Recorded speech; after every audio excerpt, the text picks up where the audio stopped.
Renfield is in an abusive relationship with his boss, who happens to be Dracula. He is tasked with bringing him bodies so he can grow to full power. Renfield is tired of doing this and just wants to live a normal life. Rebecca, who's a good cop, is a part of a corrupt police force who refuses to take down the big crime family, the Lobos. Renfield and Rebecca both have a problem that working together they can both solve. This is such a campy, over-the-top, action comedy, and I'm totally here for it. This film knows exactly what it's trying to be. I love in the beginning when Renfield is talking about his origin story, and it looks like all the classic horror movies. So many shots that reference old vampire movies, it was awesome. Renfield is a familiar, aka he takes care of Dracula, and anytime he eats bugs, he gets enhanced powers. That means every action scene is super over the top, full of awesome action and super bloody kills. These scenes were some of the best parts of the movie. I honestly didn't think the movie was gonna be as violent and bloody and gory as this was, because a lot of times, even though it's rated R, sometimes they're afraid to show all of the violence, but this movie goes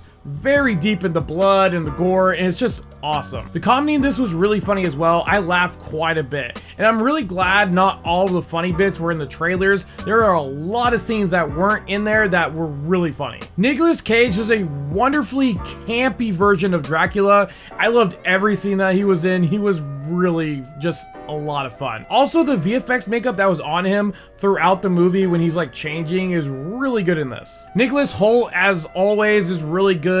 I liked him as Renfield, and a lot of the scenes reminded me of the time he was in Warm Bodies because he's like super pale and sometimes he's wearing red, so I was like, this kind of reminds me of Warm Bodies. Awkwafina was alright in this. I don't know if she's supposed to be like the love interest or not, but if she was, it didn't really work. I also never realized that she moves around, and also her posture is very much of that of an old person, but in a young person's body. She did have a few funny lines in this movie, even though I'm just not the biggest fan of hers. Ben Schwartz is funny as always in this. The one thing I didn't really like about this movie was the Lobo family has a logo that's a wolf crest, and it's literally on everything. Their cars, their buildings, everything. And I was kind of getting the suspicion that there were werewolves, and at some point in the movie that they're going to turn to werewolves. I thought that would be a really cool twist, but unfortunately, nope. Not at all. But that's just a small little thing that I didn't really like about this movie. Once this movie shows you how absurd and outrageous this world is, it's really easy to suspend your disbelief while watching this. But other than that, this movie was a ton of fun. I love the campiness, and the action was super awesome.